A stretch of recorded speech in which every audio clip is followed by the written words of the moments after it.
Hello everyone, welcome to another episode of the Kaotikast. This is episode 7, and I hate to inform everybody, but unfortunately we have no news of Resident Evil Village on this podcast. So we're currently starved for topics because all we talk about clearly is Capcom games. But regardless of that, so I guess I'll do like something relevant, like because originally for the intro, Levy was going to talk about Destroy All Humans again, so we decided to.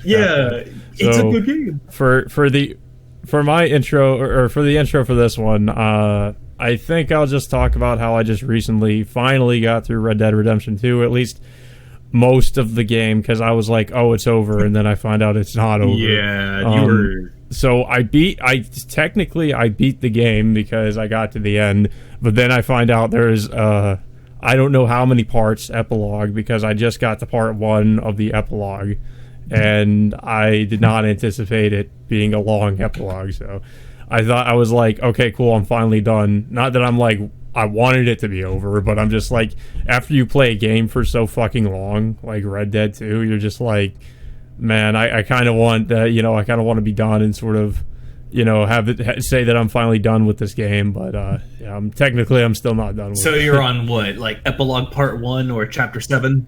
Epilogue Part 1. Okay, yeah. So after Epilogue Part 1, there is Part 2 of that. So you'll be fine. Okay, I figured there'd probably just be one more part, yeah. But then again, I don't know how long it's going to be, so I was like, okay, well, I guess I'll come back to this, because I thought I was done, but I guess I'm not.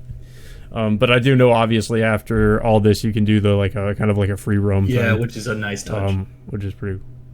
Yeah, I will say, like, it was a pretty good game for what it was. Like, I'm really debating between if I liked this better or the first game. Like, I really need to go back and play the first game so I can say for sure which one I prefer. Yeah, but this game, I will say, was probably definitely one of my favorite Rockstar games I've played. I do like GTA 5, but I feel like this game I much prefer it, to be honest. It just has a better story, it has better characters, I like the setting.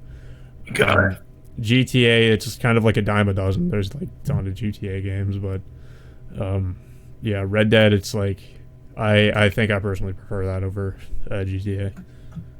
Yeah, like GTA is, in its own right, GTA is a good series, but at the same time, it's kind of very, what's the word? I'm trying to think of the right word. Oversaturated as of late. Well, yeah, that's why I said there's quite a few of them. So, and it's like there's only like, 2 technically 3 Red Dead games, one of them not really being connected to the other 2. That being Red Dead Revolver. Yeah, I was going to say... I haven't played Revolver, so I don't have an opinion on that. I would say Revolver, it's not as good as Redemption or Redemption 2 at all, but it's I know it's more linear. Yeah, but it's a nice game, though. And, yeah, sorry if I was dying when you were talking about Red Dead. It sounded like you were choking on something. Apparently, yeah, now I'm going to go into my topic. Apparently, my girlfriend was trying to quit smoking, so she says that she wants to do, they're called puff bars. It's like little vape bars. So, yeah. I ended up buying them, but I don't care. They're like cheap. They're like $3 each. So, I kind of took a heavy hit of the cherry lemonade ones, and that's why I'm kind of dying. I mean, it's not bad. Yeah, I can't relate. I don't smoke. So. Vaping is, I would say this, vaping, it's good for a nicotine rush, but at the same time, it's not like cigarettes at all. That's what I hear.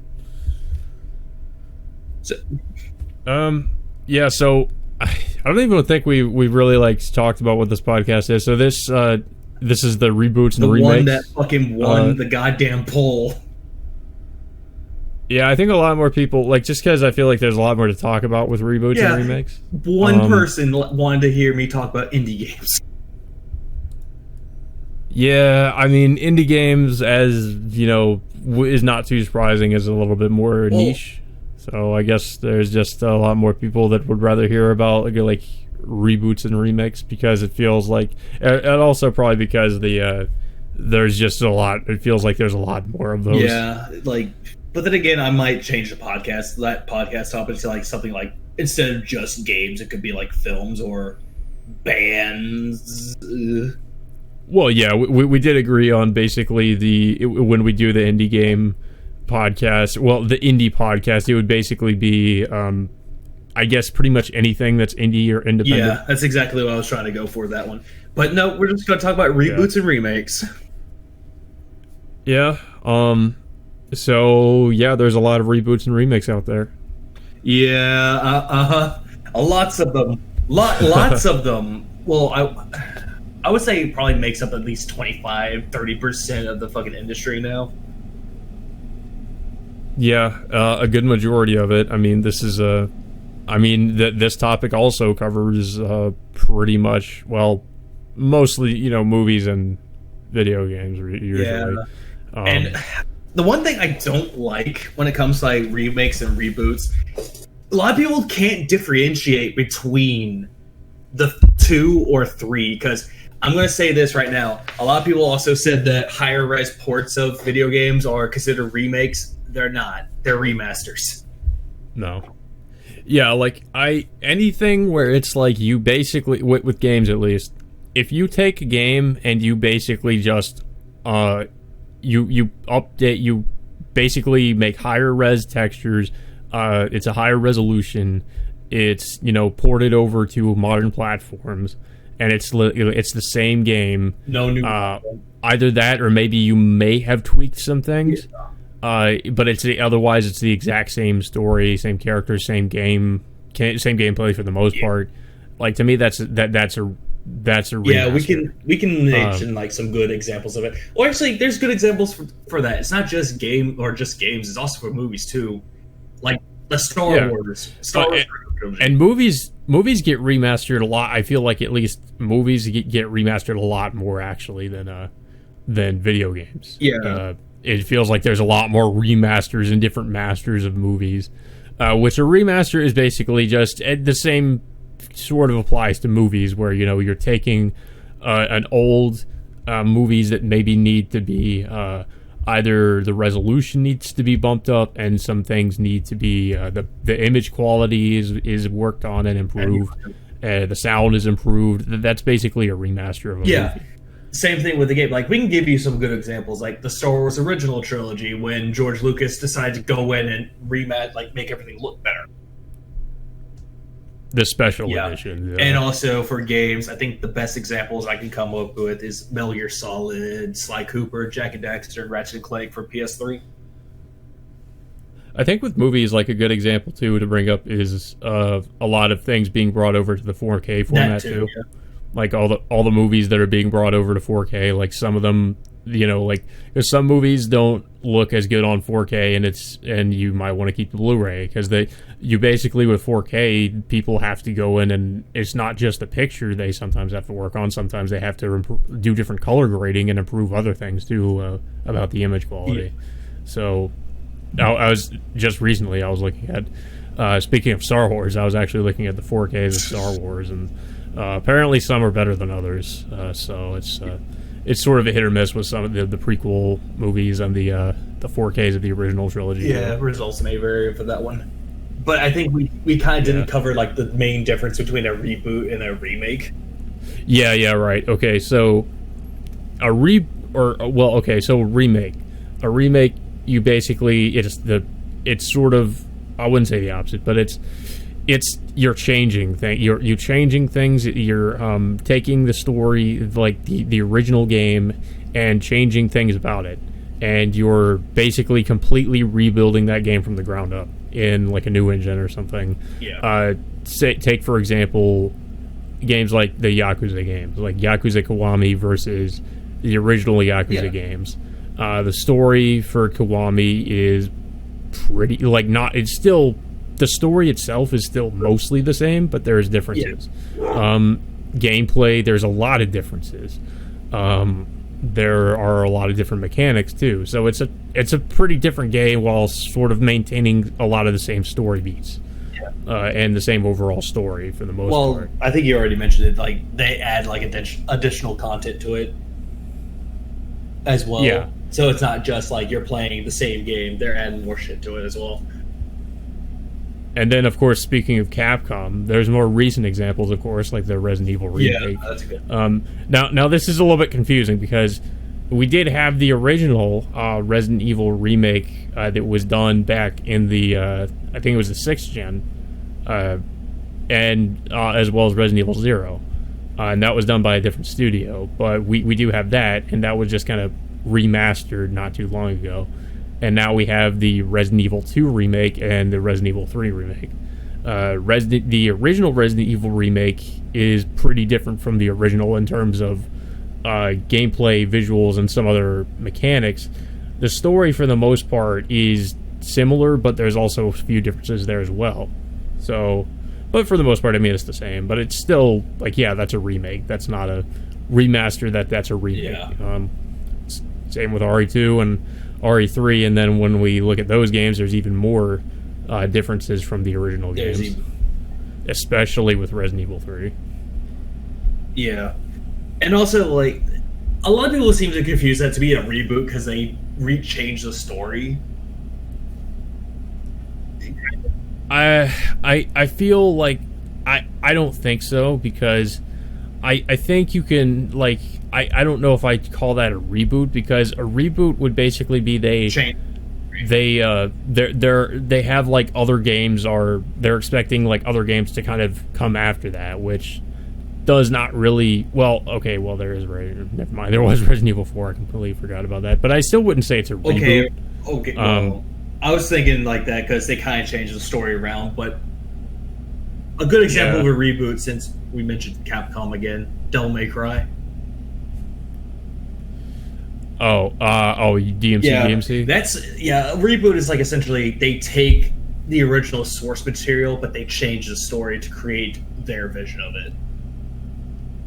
Yeah, like, of course, like, you have stuff like the Tomb Raider games, or the new Tomb Raider. Man, there's plenty of others. The Medal of Honor games, which those were terrible. The reboots. Those are awful. What about, like, soft reboots, like things that are, like, subtle, like they seem more subtle, that, like, they could be argued to be a reboot, like, or it's not exactly, like, you're not 100% like sure. God of War is a good example of that. Yeah, and I would argue, like, I know a lot of people kind of debate about this, but I feel like RE7 feels like a soft reboot in a way, just because it's like I felt like that was sort of more like a reboot, just because it felt so different from everything else. Yeah, that's actually a good point, because even though they changed the gameplay of it to first person, it still maintained its own feel, the atmosphere and the immersion. Yeah, and it had, like, completely different characters. I mean, it might have had references to other characters, and of course we saw Chris come in at the very end of the game, but it still, like, felt like its own thing. Yeah. I agree with this. Yeah. And even more so with what we're seeing from Village, because Village, like, I mean, that's going to bring in stuff like werewolves and other things that, like, occult horror things, not so much like the biohazard stuff that the Resident Evil series is known for. Like, that feels even more of a departure for the Resident Evil series. Yeah, it's becoming its own thing. Like, they've changed it in a way that's like, hey, we're still Resident Evil, but we're doing some new things to it. Yeah. Which, like, I like, because I feel like for the longest time, Resident Evil's kind of been, you know, fairly samey. I mean, like, well, maybe not samey, but it's been a little bit stagnant, so I think it's good that they tried to, what's the word, revitalize it, sort of, or... No. Yeah, kind of go a different direction. No, I would actually agree with that. It felt samey, because it's always... There's someone behind it. There's always someone behind the zombies, the T-virus. There's someone behind that. There's someone that always turns into a fucking monster with the T-virus. From 1 through 6.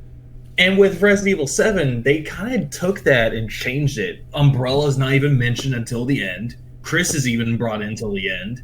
And now what they're doing with Resident Evil 8, they're taking. They not. I don't think they even showed Umbrella in the trailer, but Chris, and apparently Chris helps you out, or we don't know what they're doing. I mean, yeah, like it seems like. I mean, I'm sure knowing Resident Evil, Umbrella will be involved in some way, but it seems like it's something else. But it's hard to say because, like, we just don't have enough information at the moment. Yeah. Start for content, as I said. You know, we are of course known as the Resident Evil channel, so there's not really anything to talk about. I'm afraid. You know, we don't have the. You know, we don't have the new Resident Evil trailer or whatever. We don't have any more news about that. We don't have any more. Although to be fair, I am kind of waiting for like a gameplay trailer or something because I am kind of curious as to what we can expect gameplay wise. I'm sure it's probably going to be like 7, but maybe with some new things. Maybe some new things. Probably making Chris a playable character. Yeah, so I take it this is basically Capcom's version of American Werewolf in London or something. This is what I'm getting from what we've seen of Village. It's possible. Yeah. Yeah, I think we already talked about where we stand on like remakes and reboots. They can be good if done correctly. Yeah, I think that's a no-brainer. Like, you know, of course, get the right people behind it. You know, who are passionate enough. You could actually get something good, but the problem most of the time is when you get greedy studios that only want to make some money out of it and don't really care so much for the quality of the product. And want to milk off people's nostalgia or also milk off of a franchise that's well known and loved. Yeah, I feel like this is really just more of a problem. Like, I don't know, would you say this is more of a problem in movies than it is in games? Or do you think it's a bigger issue like in video games? Honestly, I kind of would say on both, but you see it more in film than you see it in any other platform. Yeah, like, because I feel like in a way it's almost kind of easier to do it in film than like with a video game where you kind of have to like have like this team of people like just programming the game and doing, you know, just rebuilding the entire game. You know, like I feel like it would just take longer. But then again, that's my ignorance of filmmaking speaking, so don't quote me on that. No, quote him. Put it on Twitter. Put it on a goddamn shirt. But it just feels like that's the case because it feels like, at least to me, I'm kind of the opinion I think it's more of a problem with movies just because I see more of it in movies. I see more just of these reboots and remakes in movies particularly. It's a huge problem, especially in the horror genre. Oh yeah, that's for damn sure. You know what? I was actually going to talk about this like after this other topic but I'm just going to skip ahead and just say it. When it comes to film, Hollywood just lost all originality and just go back and think, hey, we could take this property and retell it in a different light. Yeah. There's a lot of that, especially now, because we were talking in another podcast about the whole 80s nostalgia thing. I think it was the Nostalgia podcast, how basically Hollywood is trying to go back to the 80s and sometimes like the 90s and sort of try to do the whole like nostalgia thing with some of the movies that are coming out now. Like a good example would be like what was it? Because I actually watched this movie recently, The fucking Grudge. Wasn't that the 2017 movie, or was that much later? No, that came out last year, I think. Because it was fucking terrible. Like, I've never seen a Grudge movie, but I know they have this. Oh no! Why? Why would you watch that one I first? didn't do it on purpose. goddammit. No, Jesus. Yeah. Well, now you're not gonna want to watch it ever. No, actually, quite the contrary. Because apparently I was visiting my girlfriend's parents or her mom, and she had her grandfather and his wife there. They were just watching TV, and The Grudge was on it, and they were watching it, and they were just laughing at how stupid it was. And I'm looking at it going, this is what people were not offended. This is what people were insulted by. Because if so, it makes sense. Yeah, well, because it's a shameless, like, it's not even trying. Like, if you saw the trailer, because the trailer basically, I mean, they try to have a different setting and they try to do some different things. I mean, I guess I could say, props to them for trying to do something different, but at the same time, they shamelessly rip things off from the original movie. Like, you see that in the trailer. You still have the same ghost. You still have her name is technically in the original Japanese. It's version of the movie. It's Kayako. They keep ripping off Kayako and putting her. Of course, she's in the American remake because there was, of course, the other American remake before this one with, I think it was Sarah Michelle Gellar. Yep. That one's actually good. From what I hear, I can't say. I saw the original Japanese movies, which, if I would recommend any of the movies to see, just watch the original Japanese ones. Don't like them. I'm sure the American remake, the first one, is fine, but this one is. This sounds terrible. But anyways, like, what I was gonna say is, like, the scene with the dude in the shower that we saw in the trailer, where the hand comes out of the back of his head. That's a scene they just completely ripped off from the original, both the original movie and the American remake, where a hand comes out of the back of the woman's head in the shower. But this time they're like, oh, we're gonna kind of mix it up and say it's a dude in the shower, and the hand comes out of the dude's head instead of the woman. Ooh, so original. Yeah, because we'll get sued for nudity. Ooh, no.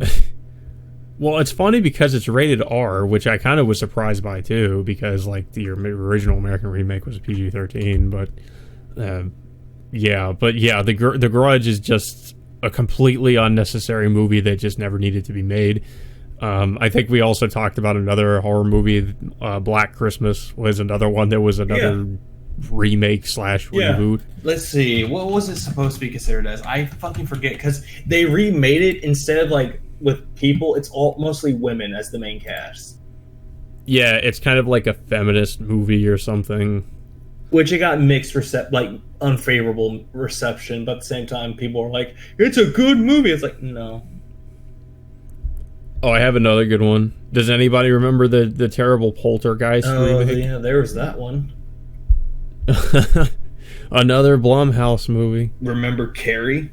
Because we mentioned that one before. I don't want to. We mentioned that remake. And I know a lot of people don't like Pet Sematary either, because that's another remake they did. I heard the remake for Pet Sematary wasn't that bad. I thought it was okay, but apparently a lot of people didn't care too much before it, supposedly. Because I looked up the reviews and I was like, wow, people don't like this. I guess I must be the odd man out, because I actually thought it was okay. But maybe that's just because I didn't like the campiness of the original movie. Although, I have come to appreciate the campiness of it more, the 80s camp. Yeah. Sometimes campiness is good.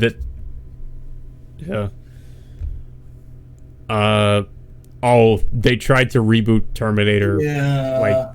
Like, how many times now? Didn't they? They already tried rebooting it. They rebooted it, I think, 3 times. They brought, because of Terminator Salvation, it didn't have Schwarzenegger, Genesis, which was god fucking awful, and Dark Fate, which was supposed to be a sequel to Judgment Day. Supposedly. Yeah, and then they kill John in the very beginning of the movie. Yep, which was a bullshit thing to do. And that's how the movie starts, and it immediately pissed everybody off, and that's a good way to lose your audience in the very beginning of the fucking movie. Kill off, like, one of the main characters in the movie. Yep. That's a great way to sell your movie. Hey, remember this character? Yeah. That's another thing I think we should cover. Like, what is it with Hollywood's obsession with, like, resurrecting dead franchises just to kill off, like, one of the main characters from that old franchise, and then, like, bring in their shitty new characters and be like, these are the new characters, you must like them. Because the old ones suck. Feel like you're gonna mention Star Wars. Well, Star Wars is one example, but it seems like it's just this weird trend lately. Like, because I've seen other things do it, and I don't know what the fuck the obsession is with like.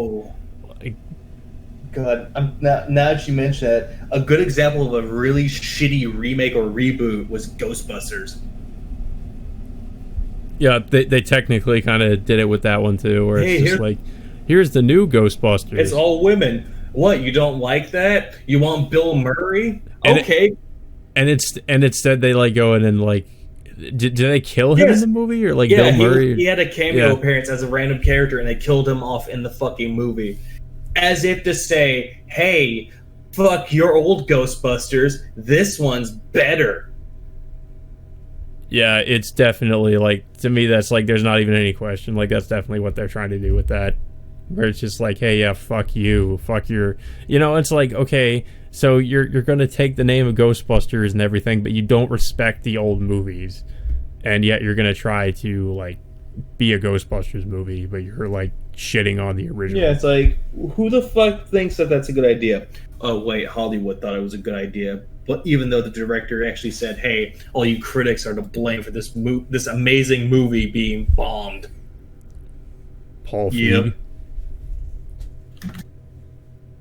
Yeah, he actually blames the people that gave the movie negative reception for that. That's kind of the go-to tactic, because it's like, that's the same thing that happened with some of these other directors, like Tim Miller with The Dark Fate, and everybody was saying it's going to be terrible. He's like, oh, I don't care about trolls on the internet. And then the movie... I'm like, clearly you don't, Tim. Yeah, clearly you don't. But you will when your movie bombs. Which it did. Yeah, it bombed. But then there are some people that actually said they liked it. I'm like, why would you like this? People are weird. I mean, it's weird because, like, there seems to be a consensus on some things, like the Game of Thrones ending and other things, but there always seems to be like that one person who is like, I actually liked it. I actually like this. And you're just like, go away. What went away? No, yeah, you're just like, go away. You don't belong here. You're not one of us. You don't belong with the BK. You're disowned from the Terminator. You're not part of the BK Cool Kids Club. Get the fuck out.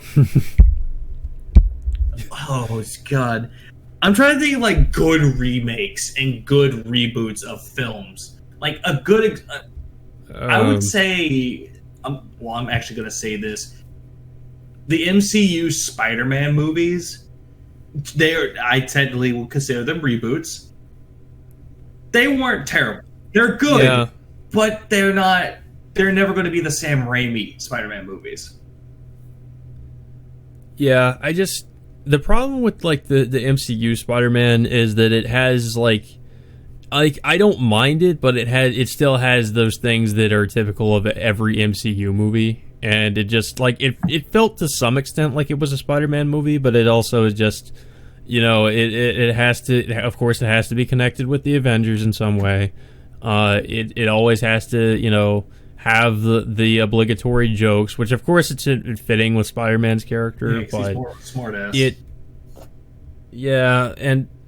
And I'm also just not really sure how I feel about the direction they're taking this Spider-Man, because I don't know how to feel about him just being in high school the whole time and never really seeming to mature that much. So I'm not sure. It's just, I'm really iffy on it. Like, of course, I'm sure it's probably better than the Andrew Garfield Spider-Man, but that's not really saying much, considering nobody seems to like it. Well, almost nobody seems to really. I would say the Andrew Garfield one. The first one wasn't that bad. The second one was terrible. Yeah, and that's what everybody seems to remember, I guess, from Andrew Garfield Spider-Man. Yeah, everyone. And it's funny because Andrew Garfield wanted there to be another Amazing Spider-Man movie, but they ends up giving him the boot. Yeah. What about movies that are like sequels to like really old movies, such as like Blade Runner, like Blade Runner 2049, and some of these? That I can actually consider that to be a soft reboot, in a sense. Yeah, something like that. It's hard to say. Like, it's technically it's a sequel, but it's a sequel that's coming out like years later. Yeah. So and like with The Shining, like, you have Dr. Sleep, which was. Yeah, but so it makes sense because, of course, like the Dr. Sleep book was written years after the original Shining book, so it only makes sense that a reboot came out, or I wouldn't say not too long afterward, but just recently. So, but yeah, I mean, there are examples of stuff like that where I'm not really. I mean, I guess you'd say those are just sequels, but sequels that you could kind of go without really watching, considering, you know, it's connected to it, but it's something you don't have to watch because it came out so many years later. And of course, the original movie was made without really having any sort of a sequel in mind. Yeah, it's just there. Yeah, like Blade Runner is a huge example of that too, because the original Blade Runner ends in a way in which you really it's really hard to make a sequel to that, but somehow they did it. And it became a reboot because you don't have to watch the original. They just kind of like explain it in context in the movie. Yeah. I mean, watching the original helps, but yeah, you don't have to. Yeah, that's like a lot of things I've noticed with any reboot, like quote unquote reboots of films, is that they do that a lot. What would be considered to be a good reboot or remake? Well, you already mentioned Doctor Sleep and all that. How do you? I don't know. Would you say that Alita Battle Angel is considered to be a film reboot of a series? It's an adaptation. It's, I mean, because, you know, the original series was an animated form. Okay, that's true, yeah. I just figured I asked that one because apparently people actually didn't mind Alita Battle Angel. Even I didn't. Yeah, I thought it was good. I just thought it was dumb because I saw a trailer for it in the theater, and apparently 2 fucking redneck assholes decided to say, "That looks stupid. Who the fuck watches this Japanese shit?" I'm like, someone with culture. I thought of another bad, supposedly bad remake, the Tim Burton Planet of the Apes movie. Oh, don't fucking remind me of that movie. I actually enjoyed that when I was younger. Apparently, it's not very good. But, for its own right, it's not bad, but it will never be as good as the originals. Yeah, and then of course we have like prequels to things such as, you know, the Planet of the Apes, the recent one, the second reboot, the Rise of the Planet of the Apes. Those are the only good ones. Yeah, I would have to agree. Although I have not actually seen the original Planet of the Apes movies, so I can't really. The original is a fucking trip. I've seen clips. I only seen the first one. I hadn't seen the other original Planet of the Apes movies, but I know that the first one is a classic. Yeah, I'm not really sure. Like, I guess you could say stuff like the American Ring and the American Grudge are good remakes of the Japanese, the original Japanese movies. Yeah. This is actually hard. It's easier to come up with like bad reboots and remakes than it is like good ones, because the good ones are always going to be like, most of the time at least, going to be like just really divisive. You know what? I will actually say this one. The because apparently there were Lord of the Rings films, but they were cartoons. Yeah, I guess you the could say better that. remake or reboot would be the Peter Jackson ones. Yeah, I agree. Yeah, because they took, even though it didn't cover all the source material, they took something and made it epic. Would you consider Prometheus to be kind of like a reboot of the Alien franchise? Yeah. Like a failed reboot, sort of, because like it tried to go a different direction, and then like he gave up with Covenant and just decided to go back to the Alien. Yeah, I could actually say that. Yeah, because I think he originally had a different idea for Covenant, but then of course he was like, "Fuck it, I'm just gonna put in Xenomorphs again." Yeah, because people loved it. Yeah, apparently that's supposedly, according to Ridley Scott, that's due to the fans just, you know, pestering him about Xenomorphs. But I don't know. Like, I honestly feel like Ridley Scott's kind of lost his touch in recent years with his movies. Like, he used to be an amazing director, and now he's like, he's okay. Like, he's not bad, but he's not as good as he used to. Yeah, like a lot of these directors, a lot of these motherfuckers fall from grace. James Cameron. He's a good example. M. Night Shyamalan is also another great example. Yeah, although M. Night Shyamalan's kind of trying to come back with his more recent stuff. Yeah, but he already put the salt in the... He already damaged us, and he put the salt in the wound. Yeah. Yeah, I'm having a real fucking hard time thinking, okay. I have one. No, this isn't... Okay, fuck, this isn't a good one, because I was going to say, oh, this is good, and I was like, no. What were you having in mind? I don't know how many people, like, I know you don't know about this movie, but there is an Italian horror movie I really like called Suspiria from the 70s. They did a remake of it, and it wasn't as good, in my opinion. Like, it's a movie, when I first watched it, I was like, oh, it's good. And then I watched it the second time, and I showed my friend, and he's like, yeah, I didn't like it, and like, because I was watching it with him, and I was like, it's one of those things where, like, the second time through, I'm like, why did I like this movie the first time? Because I was like, the more I watched it, the more I thought about, like, what I liked about the original. And the original, it's just like one of those movies where, like, you watch it and it's just a trip the whole way through. Like, there's crazy shit happening, and it's just really weird and psychedelic.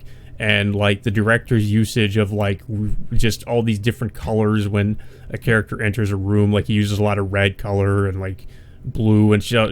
It feels like a nightmare, sort of. Like, he's trying to... It's sort of, like, surreal. But then you watch the remake, and it's a lot of these dull, like, grayish colors and very muted colors. And the movie is, like, 2.5 hours long, or it's just a really fucking long movie, where the original was only, like, a little over an hour. And the movie's plot is different, although it kind of has some of the same things from the original. But it's just a long movie, and there's no reason for it to be that long. And it's not as crazy and fucking insane as and just surreal as the original film. And in that sense, and at least until the end. But until that, and you know, there's just so much of nothing really happening until then. And it also has like a subplot that is, in my opinion, completely irrelevant to the main plot of the movie. And did not need to be there because it takes up so much of the runtime. And it felt like, I'm going to say it, the movie felt kind of pretentious. And I know that's like a label I don't like using too much unless I feel like it's necessary. But to me it did, because it's like, you're trying to... You think you're saying something, but you're essentially saying nothing, I think is the best way to put it. So I was just really disappointed. It's kind of like, quote-unquote, artful nothing. Yeah, like that, and that's another thing when you get into like indie movies, and I know this is something we'll probably cover in the indie podcast, but like with indie movies, like you sometimes you get directors who have a vision, and they have like a really interesting, you know, they can be artsy, but they have like, there are good things about it. But then you have movies that are just, like I said, pretentious. Like they think they're saying something, and they, you know, making a statement about something, and it just is, it's an overbloated movie. It's too fucking long, and they end up saying nothing at all. And it's just like, you feel like you're wasting your time. Yeah, it just turns into like a big time waster. Well, I would say like a good example of a director that does that is Lars von Trier. He's a good example of that. Oh yeah, the guy. Antichrist. I've actually been meaning to watch Antichrist. I actually own it. I hadn't seen it yet. Yeah, I know he did Antichrist and those Nymphomaniac movies. So the director that did the Suspiria remake is the same guy that directed this movie called Call Me by Your Name, which apparently a lot of people enjoyed. I haven't seen it, so I can't say. But so it also, like, one other thing I'll mention about it, like, the original movie had a really good soundtrack. Like, it was just a really creepy soundtrack, and the remake tries to kind of do a similar thing with the soundtrack. And that's one thing I actually could say I liked about it, was the soundtrack, but it's also very different, where, like, the original movie, it made you feel, like, creeped out because, you know, it's this surreal nightmare. But this movie, it feels more somber. Like, the soundtrack, it feels more somber and just sad. just depressing sort of to listen to, and doesn't have the same feeling. And fun fact, it's actually done by I think the lead vocalist of Radiohead. Yeah. He did the songs in it. What movie is this called? Suspiria. Spell this. Suspiria. Yeah. 2018. I had to look at this shit. I want to know who the fuck is in it. It's Tom York, I think is his name. Tom York? Oh yeah. I think so. I think he was Tom York. involved Yep, in he is the main vocalist and songwriter. Tilda Swinton's in it. Yep. The acting was good. I will say that. Well, maybe aside from Dakota Johnson. And Hit Girls in it. Yeah, Dakota Johnson's from 50 Shades of Grey. So, it's like, yeah. Fuck that goddamn abomination. I remember when I first reviewed the movie, I was like, oh, Dakota Johnson was really good in this, and I was like looking, and I watched the movie again, I'm like, what the fuck was I talking about? She's terrible in this movie. Like, she doesn't emote at all. Like, she just has the same expression and like doesn't, like, she just kind of feels like a robot like most of the movie. And I'm just like, wow, it's pretty crazy to say the original actress in the original movie was better just because she had genuine reactions to things. Yeah. It's just... I hate how that for each remake or any remake they bring in the shittiest people.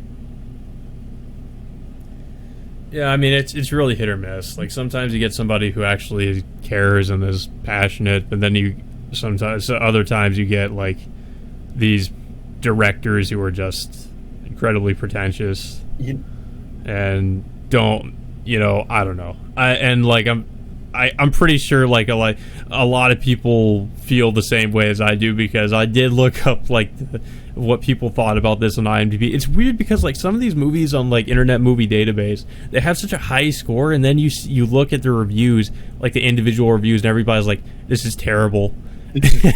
I'm guessing it's just like the popular critics that boost up the score or something, kind of like Rotten Tomatoes, where it's like they have the critic score and then the audience. Yeah, like you see like a lot of movies that have like this high praise. It's calling it like one of the best films of the year, and you're like, oh, it must be good. I'm gonna go see it. You watch it, and it's like the worst fucking film ever.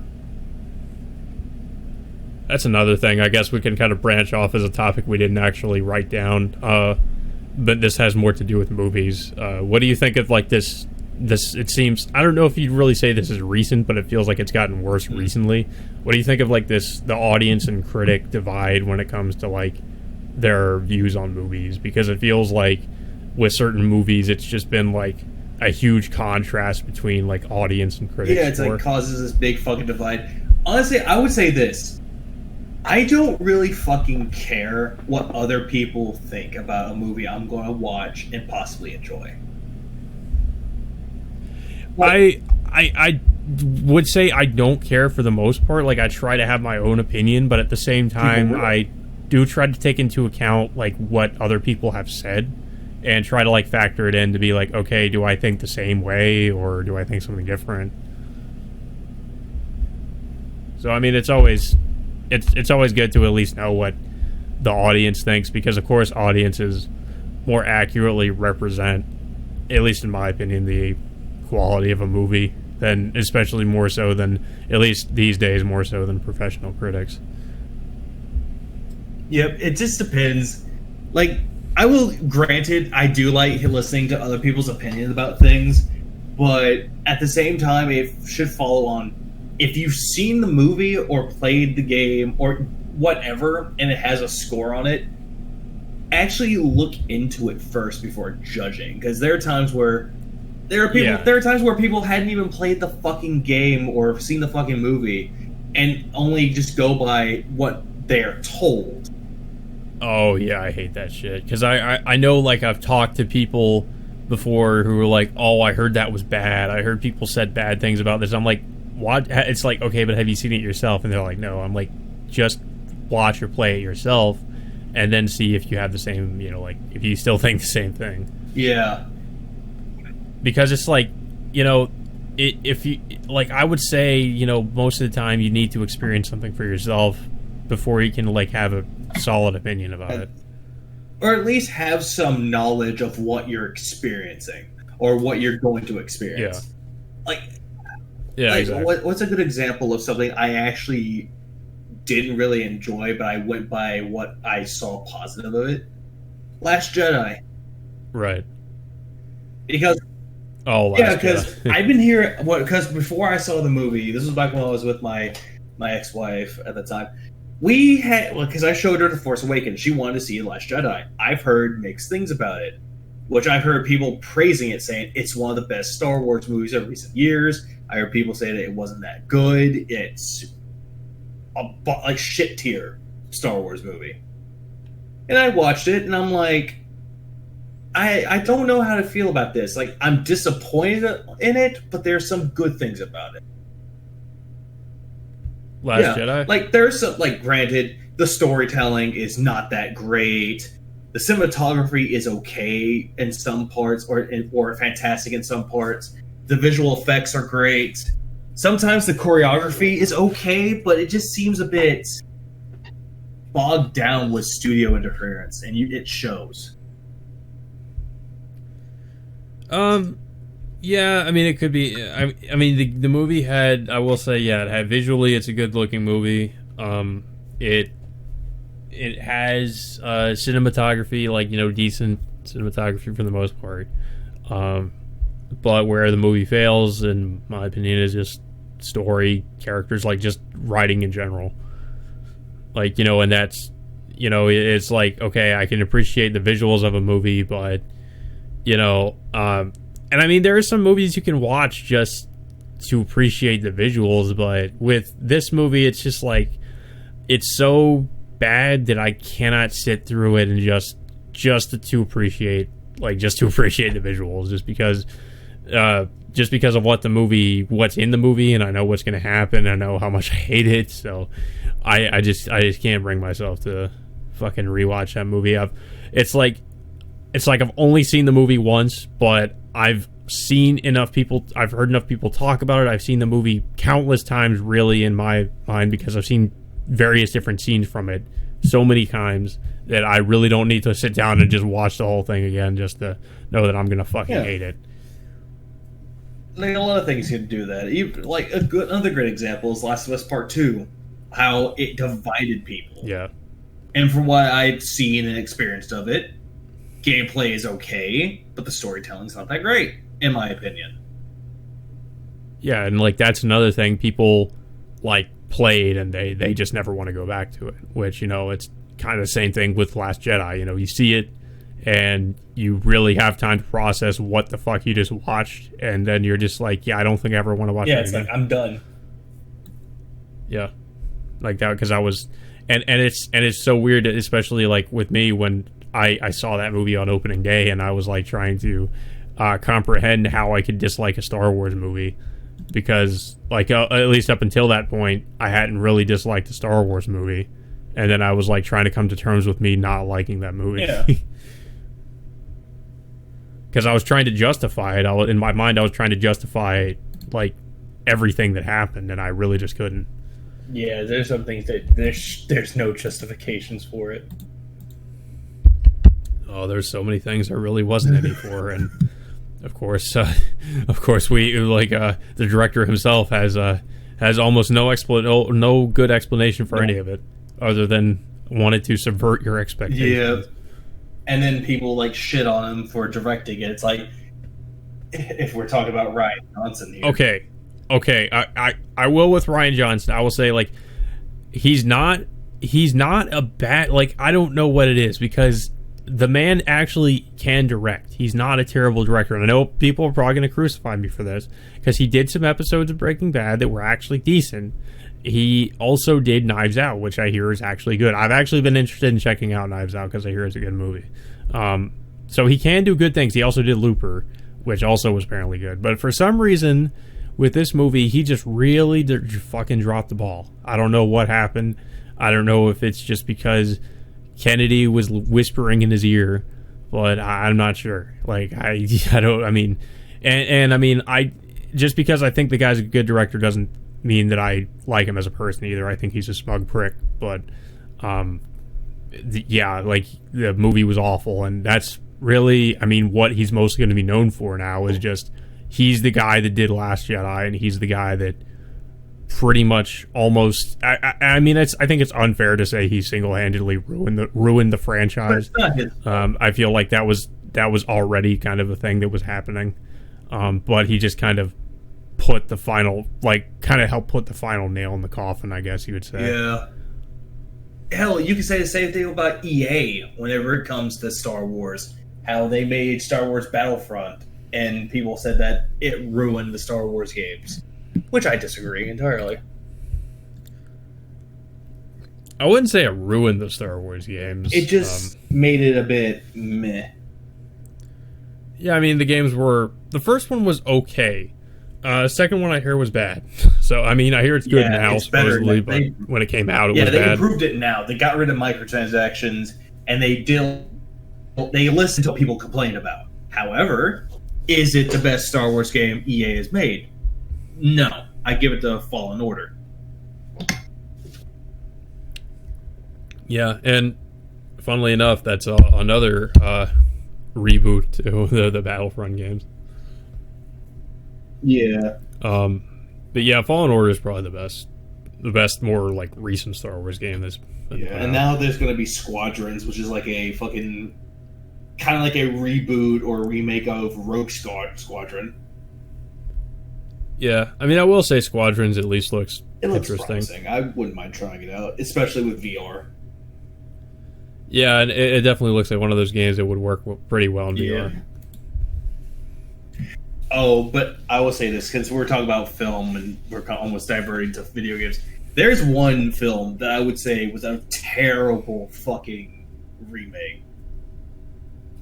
Ever heard? Which one? And I think a long time ago, Nostalgia Critic covered it. Back when he was good, was The Haunting.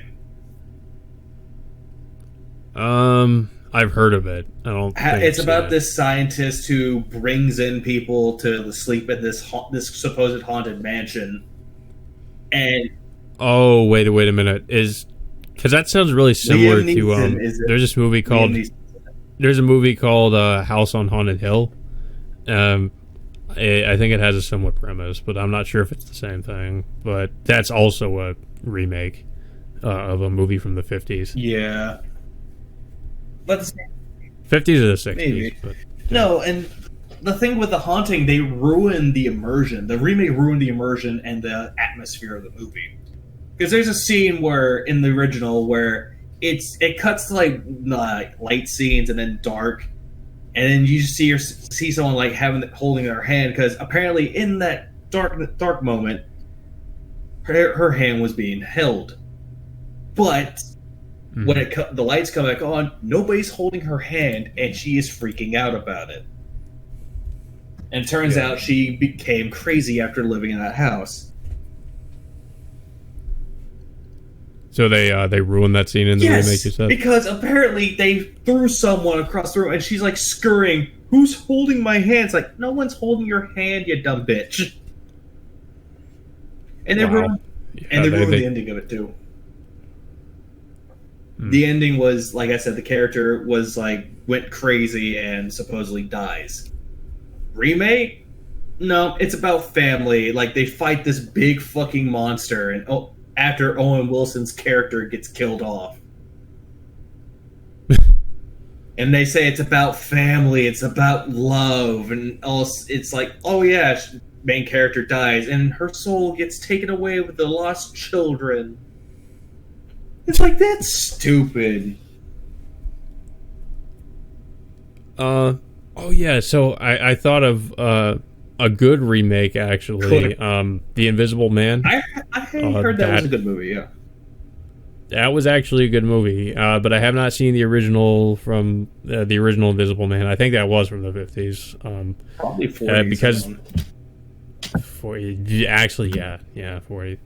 And then there was that, and then there was actually, I think there was a remake before that. I think it was technically a remake called Hollow Man. Didn't it have Elizabeth Moss in it? Okay, yeah. let's see.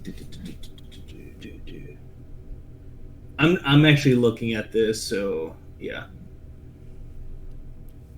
Yeah, that was a good one. I was actually really impressed by that. It was off the book. No, I'm doing this. Oh, never mind. 1933. Jeez, even older. And then there's more. There was The Invisible Man Returns, 1940, with Vincent Price. The Invisible Man in 84, but that was the Soviet film. Abbott and Costello Meet the Invisible Man, which meh. And then Hollow Man that had Kevin Bacon in it. Yep. Yeah, that's actually a good example of a good reboot or remake. Yeah, I enjoyed it. It was one of the better horror movies that came out recently. Also, another movie that's actually a soft reboot of the franchise, in my opinion, would be the 2018 Halloween. Yeah, that was definitely a soft reboot. But it was done so well.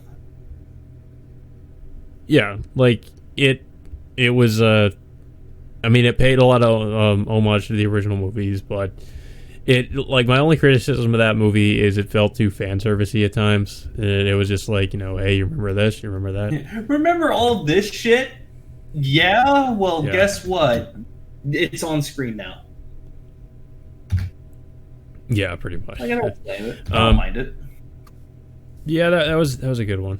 Yeah, I don't think we have any more. I don't have any more movies to talk about. Well, I mean, there's the Friday the 13th and Nightmare on Elm Street remakes. No. Honestly, if I had to give the reboots or remakes, like which one was better, the Friday the 13th one was better. Yeah, because I hear the Nightmare on Elm Street one was terrible. It had Rorschach as Freddy Krueger, and yeah, Rorschach as Freddy. They kind of fucked with Freddy's character. It wasn't really scary. It was kind of ridiculous. Like, I haven't seen it myself, but yeah, I've seen clips of it. It's not that good. And apparently, you just can't really replace Robert Englund as Freddy Krueger. Yeah. Same thing with, like, I think I mentioned this before, but same thing with Pinhead. If you're doing a Hellraiser movie, you just can't really replace Doug Bradley. Nope, you can't. Oh, what was the reason why I? Okay, so what were you saying? The Friday the 13th, the 2009 movie. Apparently, Aaron Yu was in it, or Yo was in it. The guy who I believe he was in the American. No, let's see. He's a Korean actor. Okay, never mind. He was in Disturbia as Ronnie, but I don't think you've seen him. Oh, okay. Yeah, he played the pot smoking character that ends up dying off, and I was like, he was a good character. He was comedic. Yeah, like I still need to see the reboot of that, so I can't really speak on it. But yeah, I'm guessing that reboot kind of went nowhere because I don't think we got any other. I don't think we've had like a Friday the 13th movie after that one, as far as we haven't, which is sad. But we'll still keep getting Halloween because that one did very fucking well. Yeah. I mean they've delayed it, but yeah, we're getting it eventually. Oh, they delayed Halloween till next year. Yeah, Halloween Kills. Yeah, that was delayed. Oh god. You just find out. I didn't even know. I thought it was still coming out, but no, Corona ruined it. Yeah, the sweet and sour sniffles, as I've heard some people call it. Yeah, it's ruining everything. Yeah. Mm-hmm. Okay, and its original release date is taken over by Candyman. Oh god. Oh. Can we? That's another remake. Fucking and Candyman. guess who fucking produced and wrote it? Jordan Peele. Let's talk about that, shall we? Can I ask? Do you like Jordan Peele as a director, or I can see what he's trying to do with his movies. Like, Is he a bad director? No. But is any of the stuff that he's made or directed any good? It's debatable. Very fucking debatable. But it's overrated as fuck. Did you see Get Out? Yeah, overrated as fuck. Like, I feel like I'm crazy. Am I wrong in saying that the plot felt like kind of like a B horror movie? Like, it was just really basic and there wasn't really anything special about it. Like, it was just like crazy people doing crazy things, like just weird experiments. Twist. I think that's the idea that he was going for. He was trying to make like a B movie with throwing in the whole thing about racism. That was the thing it was trying to sell itself on, and it's very much like Peele is very much like he puts a lot of his modern day politics and shit into his movies, and he's probably gonna do it with this movie. It's just I just wish he would just make a movie just to make a good story, not to try to force in some kind of like political, social narrative or something that's really obvious and on the nose. Like, because that's how it felt with Get Out. Yeah, it just seems a bit. And then there was Us, which I didn't see. I heard Us was okay. Yeah. It's not. It wasn't as good. And he's also doing the Twilight Zone. Yeah, because he brought back the Twilight Zone. He brought it back. Well, he's the host of it, and I think he's technically like the director or something. I'm looking this shit up now. And I think it's specifically for the CBS streaming service. Jordan. It's funny how all these like really crappy like reboots. Oh, how did I not even think about this? What about fucking Star Trek? And then bringing that shit back and beating that like a dead horse. Oh, okay. I'm gonna say this for the fucking record. The first Star Trek movie that got remade, not so bad. Into Darkness, not good. Star Trek Beyond, amazing fucking film.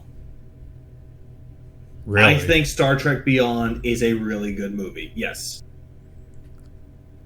I haven't seen the Jar Jar Abrams Star Trek. No. Here's why Star Trek Beyond is actually a better movie.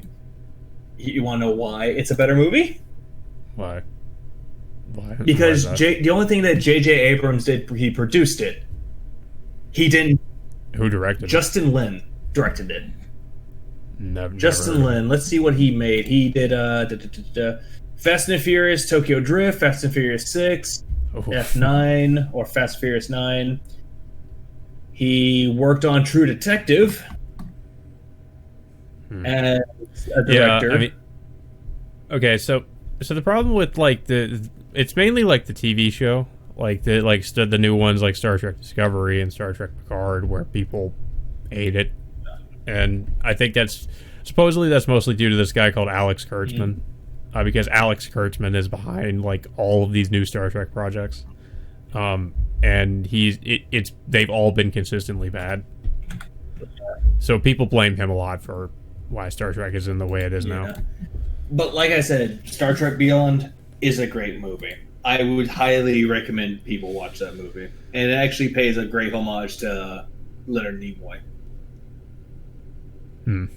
Yeah, I'll have to watch it because I've seen parts of Into Darkness, I think, and it was interesting because they did some different things with that, but yeah, was not really too impressed with Into Darkness, to be honest, like from what I've seen of it. Yeah, Into Darkness. And also because I know what movies they're referencing with Into Darkness. In terms of like the old Star Trek movies.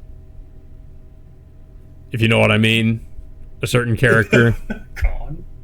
A certain character that I think we all might know if we heard the name. Yeah, with William Shatner screaming it. All that. Yeah, that was such a crazy reveal when this random dude ends up being that guy. I'm like, oh wow, look how crazy. Yeah, how fucking crazy that is. That was so lazy to me. I was just like, really? You're really going there? Yeah. It almost felt like one of those member fucking member berry scenes. Just like, oh, I remember JJ. I remember that movie. I remember I like that movie better than this. Yeah, I remember that movie. That movie was. I remember. Yeah, I remember. Hang on one moment. I think we all know why. Okay, I'm actually gonna just talk about this for like a little bit. How did you feel about the old Star Trek movies?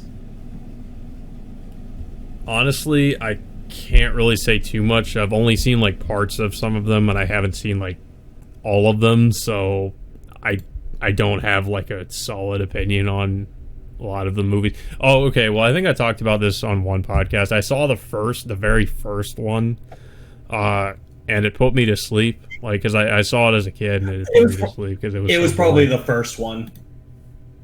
Yeah, like nothing happened in the movie. It was just really fucking boring, and I couldn't like.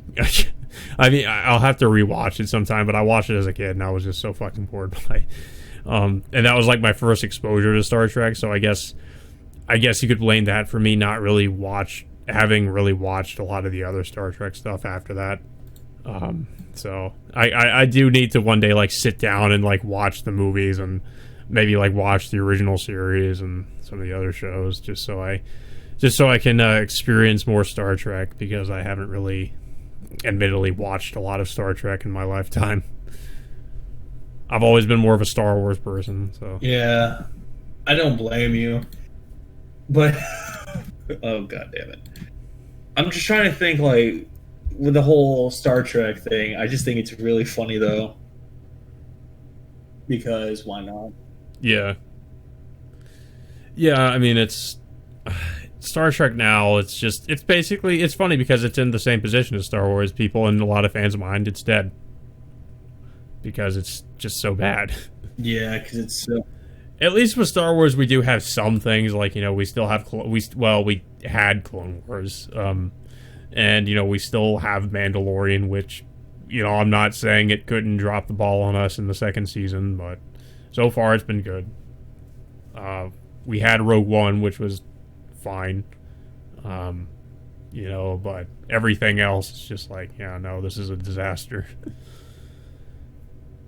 And if they go through with that fucking High Republic shit, it's going to be even worse, because that sounds like a horrible idea. And it contradicts the Old Republic. So, yeah, that was an idea that never should have seen the light of day, in my opinion. Yeah, it's terrible. And I really hope that if the rumors are true that Kennedy and her fucking cult gets removed from Lucasfilm, and Favreau and Filoni take over, and Lucas comes on to be like a supervisor or something. Like, honestly, I could see him being the supervisor. It would be so good. Because Lucas apparently doesn't really want to work on movies or anything anymore. He just wants to kind of maybe come in every now and again and like help out, but he's mostly done with Star Wars. I don't blame him, because Star Wars. Yeah, I mean, it's like, I don't blame him. He's made his money. He's got his, you know, he's got a good life. Like, I can't blame him, but it's just like, from a fan perspective, I'm just like, please, George, please come back. Come back, George Lucas. We missed you. Your child is being just murdered brutally in front of us, and it's just like, we can't stand to watch it anymore. Yeah, it needs to come back. Like, please, George. Please. Please, George. Please.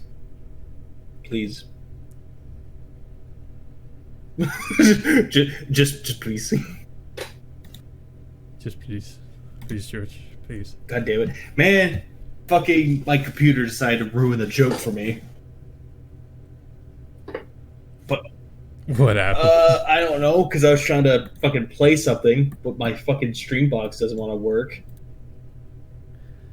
I'm surprised you haven't used that on here. Like, I know! It's been like, what, 7? Yeah, I was like expecting you to use that shit eventually, where you just play those random ass clips. Yeah, that's what I'm trying to do. So, you know what? Hold on. Give me a second. Okay. Well, I guess while he's gone, what else did we have here? I'm doing the one-man podcast now. What else did we have on the topic list? Oh, we haven't even gotten to this. We haven't even gotten to this part yet. Reboots and animation. I liked how I left for a little bit so I could try to get it to work, but no. Yeah, GG. Yeah, that's the one thing that I've noticed is like in animation, there's like a lot of fucking. There's like a lot of them now where it's like they want to reboot something and they either make it really good or really bad. Yeah, I mean it's a thing in animation too. So what's an example of like? Well, anime. I even made a recommendation. Anime is included with this. Okay. Like a good example of a reboot would be the one that I could think of at the top of my head is maybe Fullmetal Alchemist Brotherhood. That's like a good example of an animated reboot. Hellsing Ultimate. Hellsing Ultimate. It was It's basically it's pretty much the same thing as Brotherhood, where like Hellsing Ultimate was made because the original Hellsing was made when the manga was still going. Ultimate was made after the manga finished, so it could adapt the entirety of the manga. Yeah, I remember that one, and it worked. The same thing with Fullmetal Alchemist Brotherhood. Yeah, they actually followed the original story, and the animation is done a lot better. Yeah. And the Ghost in the Shell franchise has a few different, like, somewhat, like, I guess you'd say, like, reboots. Reiterations. Yeah. Yeah, that's the one thing I don't fucking like about... Because if anyone has seen the reboot or the new Ghost in the Shell series, it is god-fucking awful. It's okay. Like, you just have to get used to the CG. That's why it's terrible.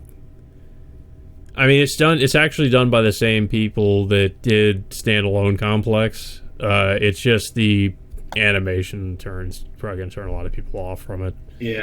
Which I'm really not sure why they... Like, that's another thing I guess we don't want to rant about. Like, why the fuck do... Like, what is it with all these, like, CG animated animes? Like,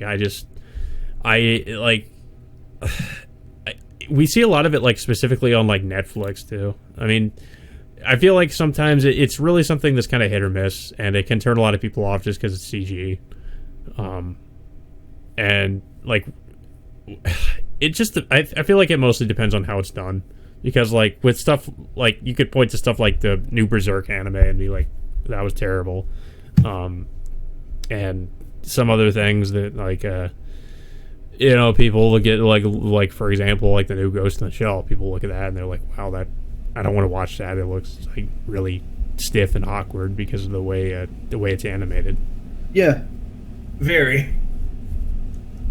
Yeah. Let's see. Oh, but a good example though. What about Beastars? Because Beastars is CG technically. Beastars is more. It has like CG, the majority of it, but it has some anime, like actual animation to it. That's actually a good example of CG done right. Yeah.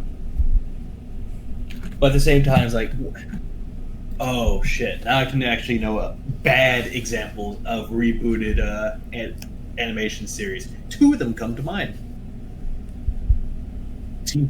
What's that? Teen Titans Go and Thundercats Roar. Oh yeah. Because fuck those. Teen Titans Go, the only good thing that came out of that was the movie, and the movie was okay. Yeah, the Teen Titans movies, they were actually good.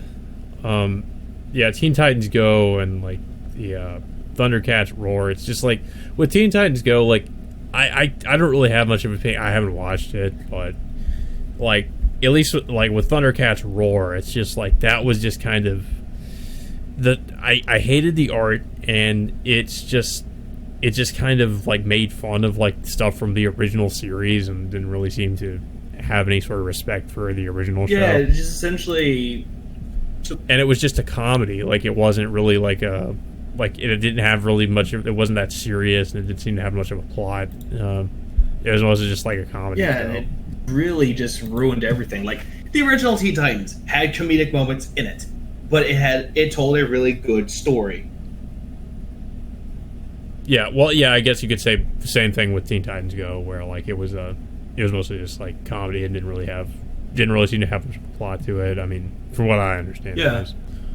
And Teen Titans Go, like, they even made an episode that was saying, hey, this is what Teen Titans used to be. And they're like, oh, this is so good. Which we all know that was just the creator saying, oh, yeah? You guys want the original Teen Titans to come back? Well, fuck you. Our show's better. It's like the DMC Devil May Cry reboot, how they said their Dante was better. Oh yeah, not in a million years. And it's the same thing with not Teen Titans Go, Thundercats Roar. It's the same fucking thing. How they want to bring in, like, I don't know if it was the original voice actor of Lion-O or not, but there's like... They did, yeah. Well, at least it sounded... Yeah, they're saying, I actually like Thundercats Roar. Anyone that hates it is a poo-poo head. It's like, great. That definitely didn't feel like the creator, like, taking out his frustration of people not liking his show, like, indirectly and being, like, salty. And then they brought in, like, one of the characters that they just had his character, like, skeleton, because the guy who played that character died. And that's disrespectful. I know they said they were bringing back the Masters of the Universe. Oh, He-Man? Too, apparently. Yeah, like, I think Kevin Smith is involved. No, if they bring back fucking, if they ever bring that back, it's gonna, if they use Cal Arts, it'll suck. I really hope not. I mean, Kevin Smith has always been, kind of said, I'm like, he's trying to be like the nerdy guy, so, like, maybe he'll actually care about the series. But yeah, hopefully. I'm trying to think of other TV shows that got, like, animated shows that got, like, bad reboots or good reboots and all that. Well, there is one that was talked about because apparently Nickelodeon canceled it, which was Rise of the Teenage Mutant Ninja Turtles. Oh, okay. Yeah, like, I had not seen it, and I heard it was canceled, and people were up in arms about it. And I watched some of the clips of it, and it's not bad. I think it's a pretty decent team adaptation of it. Yeah, I didn't even know about that, so I have no opinion. I don't have much of an opinion about it either, but every time I see it on Twitter, I'm like going, okay, we get it. Yeah. But it does look good, though. It has some decent fight scenes, even though the art style is a bit Cal-arty, but it's still pretty good, though. Yeah, I mean, at least it's decent regardless of that. But I think, I don't know, I guess unless you have anything else in mind for animated stuff. Well, we could talk. Well, I would say let's talk about. Oh wait, I just thought of something too. The Evangelion, the rebuild movies. Oh yeah, the rebooted movies. Yeah, I would say those are good. Yeah. Yeah. Well, I mean, and it's also, I would say it's good, but it's also just technically it's still not finished because we're still waiting on. We're still waiting on Anno to fucking release the final movie, which we don't know when that's going to happen because of the virus. But yeah, that's still kind of up in the air. So technically, the series is still not finished. So, but from what I've seen so far, it's for the most part good. Like 3 has its, or was it 3? Yeah, 3 has its problems, but it also has some interesting ideas as well. And it's a pretty different take on Evangelion, and it's sort of the love it or hate it type of thing too, because some people don't like the new direction, some people do. So it's it's hotly debated within the Evangelion fan base. Like, I agree that it is varied between what you want in an Evangelion movie or a rebooted Evangelion series, but they did it all right. Yeah. I'm pretty curious to see what the last movie's going to have, but I guess we'll probably be waiting a while on that. Yeah.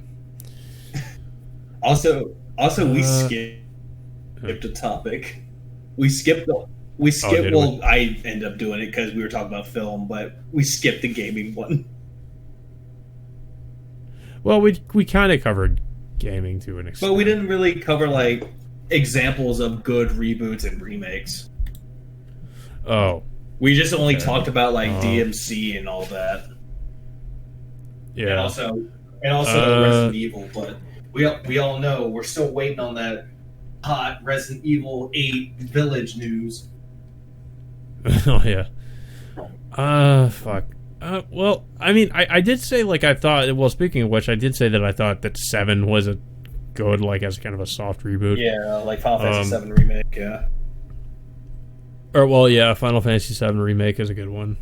it's a good one, but it created a big divide. The the original Resident Evil remake of the first game. Yeah, that's actually a good example of a remake. Shit. Let's see, a good remake. Or hey, I actually thought of one. The Ratchet and Clank reboot. That was based off the movie, Yeah, based off the game. based off the movie. That's how they sold it. And it was so dumb, but it was so good. Shit.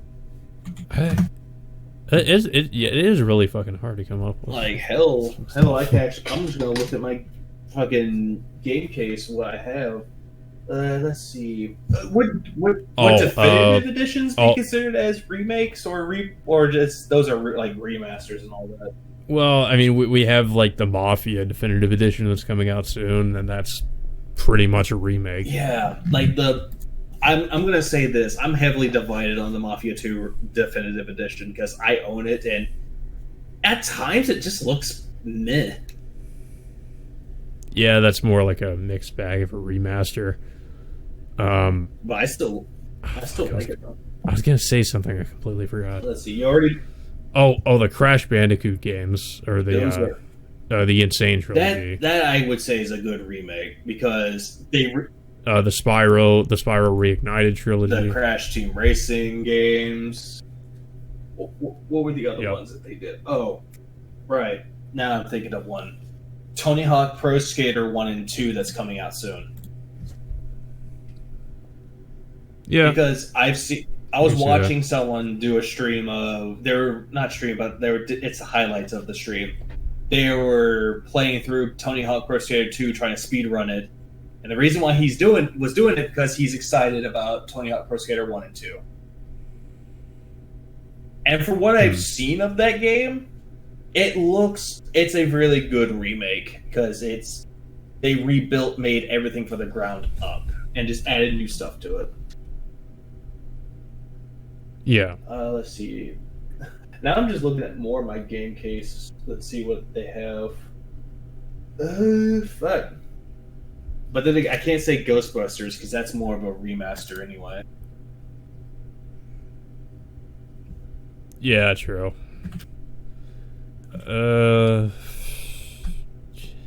Yeah, it's like I said, easier to come up with bad examples than Bad good. examples.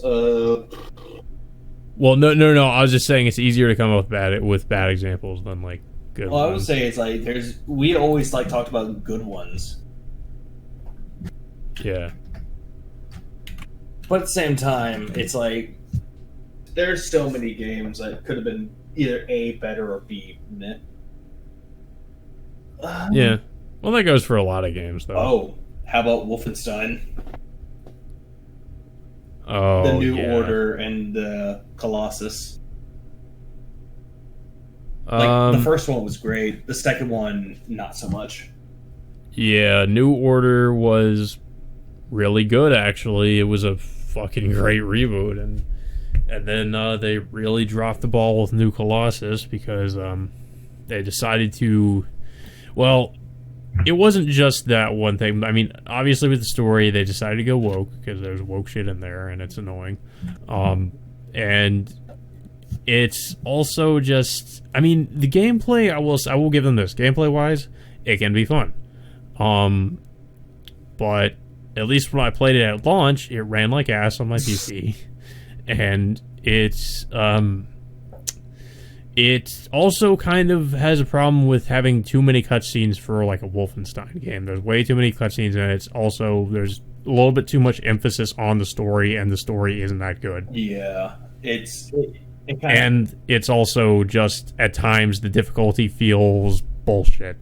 Like if you play it on hard, yeah. No, it's not really fair a lot of the time. Like I think a good example I could bring up is part of the game when you're in the courthouse and people will play the game and know exactly what I'm talking about. You're in the courthouse and there's the courthouse shootout.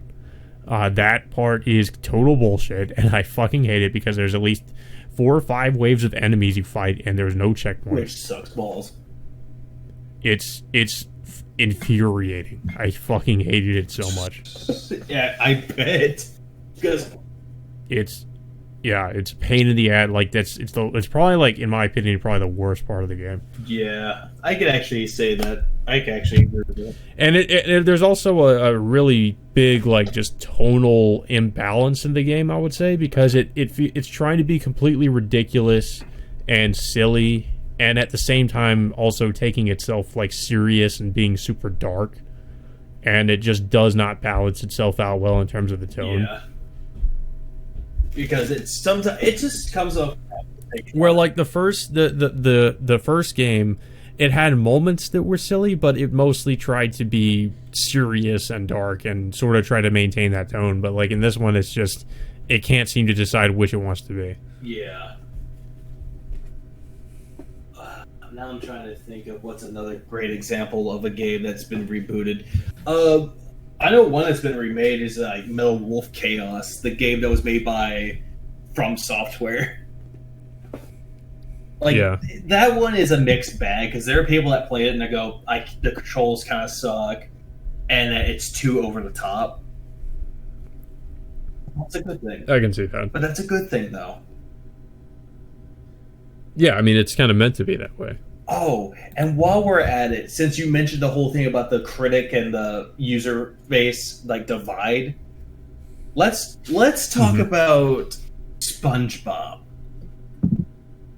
The Battle for Bikini Bottom. That's a good example. Yeah, like where IGN and GameSpot hated it for stupid reasons, and then, like, fans loved it. I think it was because they had trouble with the puzzles or something. Like, what they said, like, puzzle was one of them.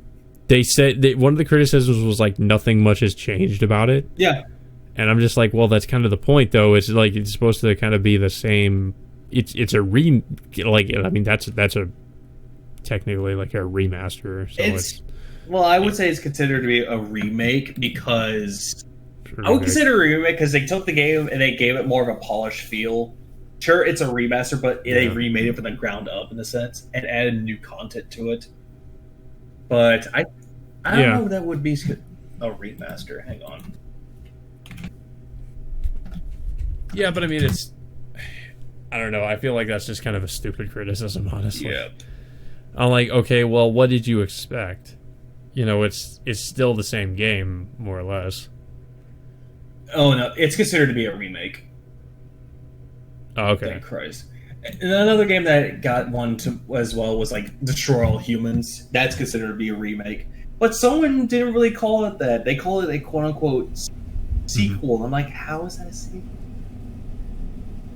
The remake? Destroy All Humans. It's the same.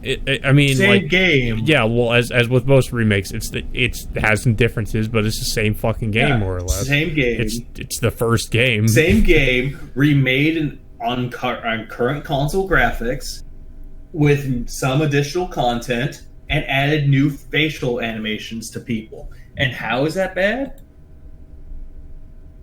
Yeah. Like, what's wrong with that? I don't know. Apparently it's a sequel. But I can't... Oh, there's actually one more game I could think of that is actually a good reboot, in quotes, but a reimagining. Tearaway. What's that? I think you told me about that game. I've still never played it. I have not played that game yet. Oh, God. Because it was free on PlayStation Plus, like, I don't know how long ago. But that's a good example of a reimagining. All they did was reimagined it to PlayStation 4 standards. to make it play on the PlayStation 4 instead of the Vita. And that game worked. Yeah. I would say it's a fun game. It's, in my opinion, not as good as the original, but it still did what it tried to do. Mm-hmm.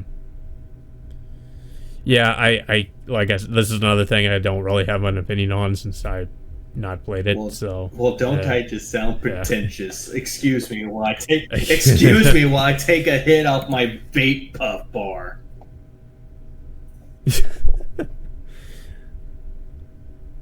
Yeah. I think any other good examples of good reboot, good remakes of video games, remakes or reboots? I'm trying to actually think of another one. Well, I can't really say the Zone of the Ender's Second Runner, Mars Edition. That was a remaster. What's that?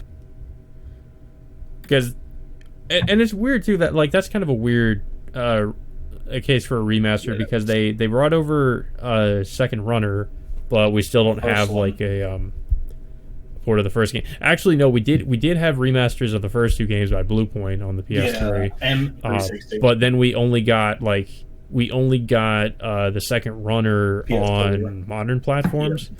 And we don't have the first one, so it's really weird how that works. Yeah, it's really strange how that fucking shit works. I blame Konami, as everybody should blame Konami. Yeah, it's Konami's fault. It's always going to be Konami's fault.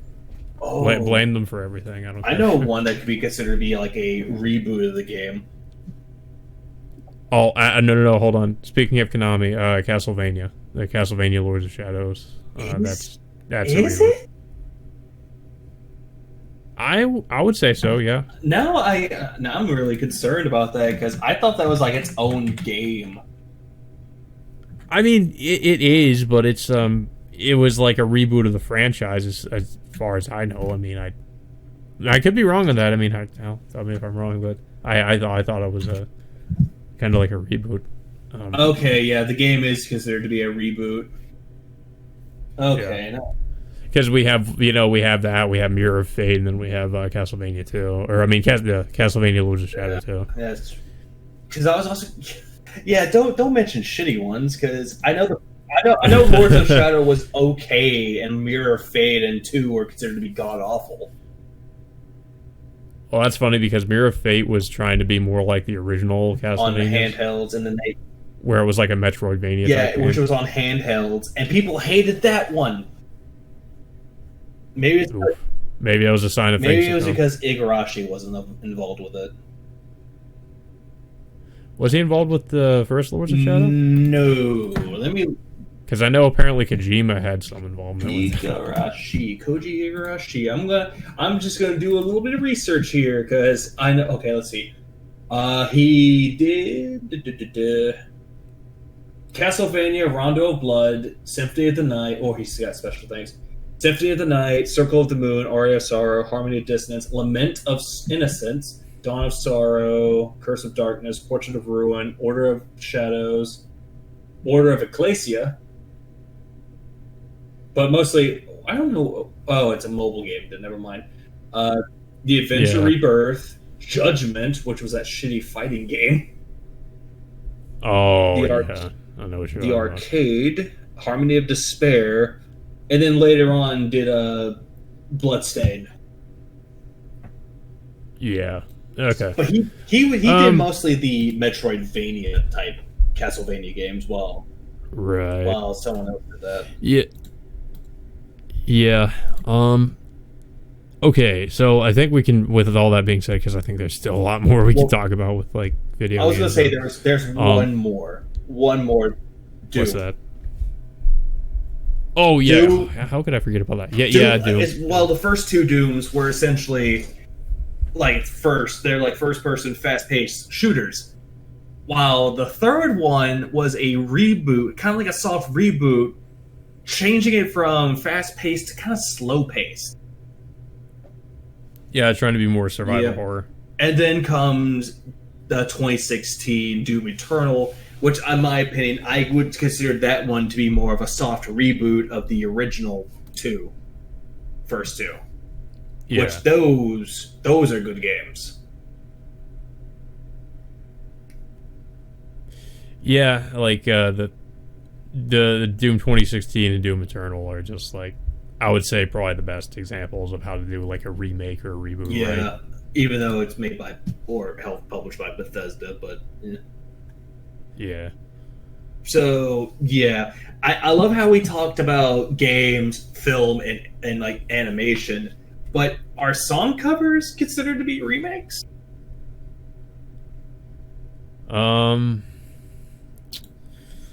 I guess in a way you could say that Because they're it's because I was thinking about this and I was like, would it be considered to be a remake? Because they're taking something that was originally there and made it their own spin of it.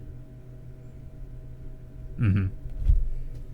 Yeah, like it's a in a way I guess you could say that's kind of like a remake. Yeah, it's somebody else's interpretation of a song or their version of a song. yeah, like what's a good example? Because I love how you started talking about this last night, because we were just talking about random bands. The song "Word Up," which was a funk R&B song by Cameo. Yeah. And then Korn. Yeah, and then, well, they weren't the first one, but they covered it, yeah. Yeah, there'll be bands that'll like cover songs and kind of do their own version of it. And then the one that popped up for me was Little Mix, which is a British girl group. Okay. Yeah, that's kind of right. Yeah, like I don't mind the Korn version of that, but at the same time, I know a lot of people probably don't care for Korn. Yeah, Korn is Unique. interesting.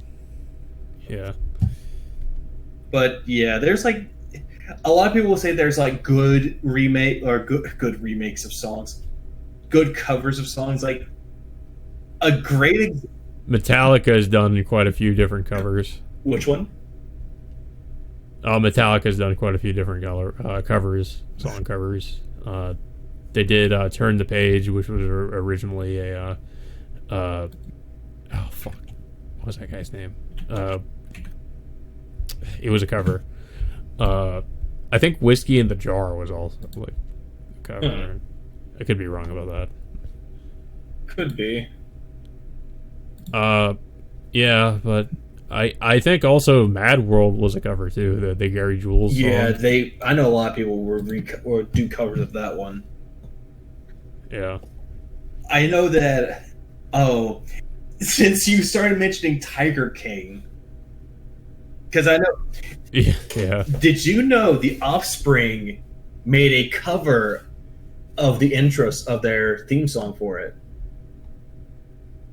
Yeah, Here, Kitty, Kitty. I did not know Well, that. guess what, motherfucker? Here you go. Here, kitty, kitty, mama made this for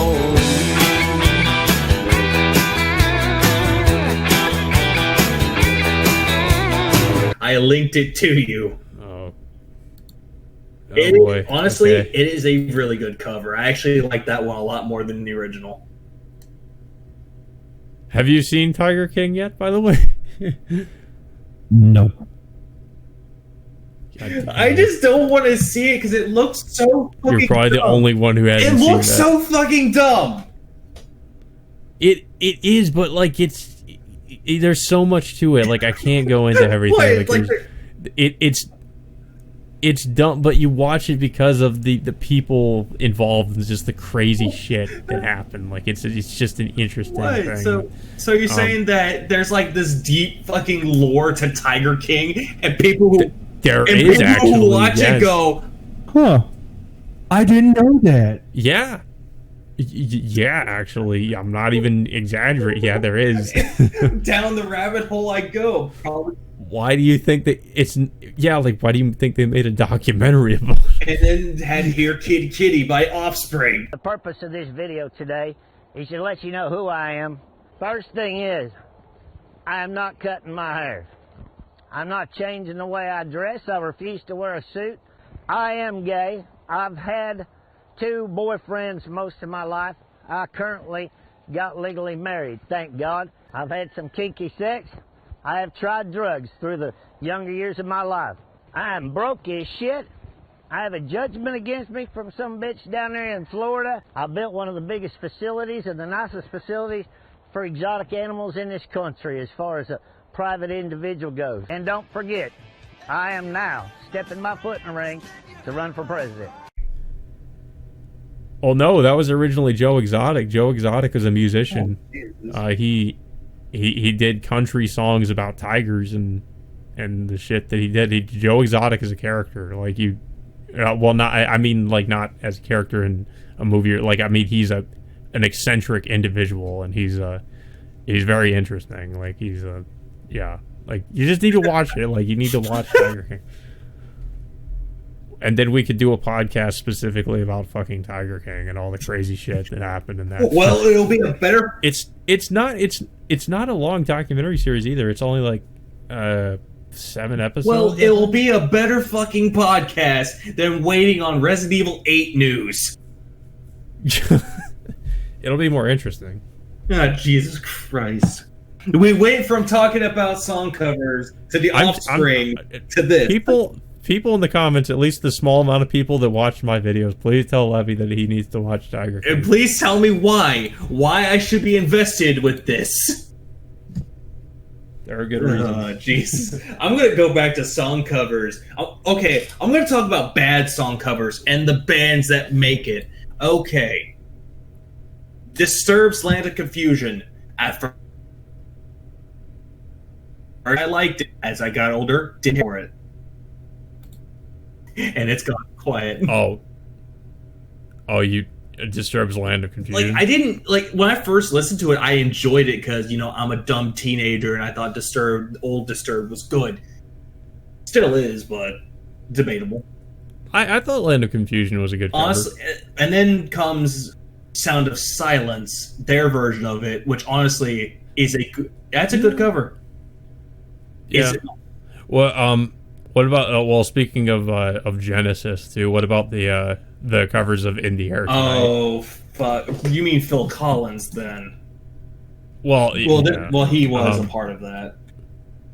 Yeah, there's a lot of covers of In the Air Tonight. I think you mentioned. I think one of them was using Dead Space 3, like the trailer for it. Yeah, that was a good one. But there are a lot of different bands have done covers of that song. I forgot who fucking covered it. I think you showed me the band. I just forget. Yeah, I also forgot. Because there was another one that was good. I think it was like fuck. I think it was like called Sonic something. You know what? I'm gonna do this. Look up Dead Space 3 because it was used for that trailer. Okay, let's see. It's funny how they never really released the full version of that song. I don't think it's just specifically for that. Yeah, trailer. and I hate that. Yeah, because it was good.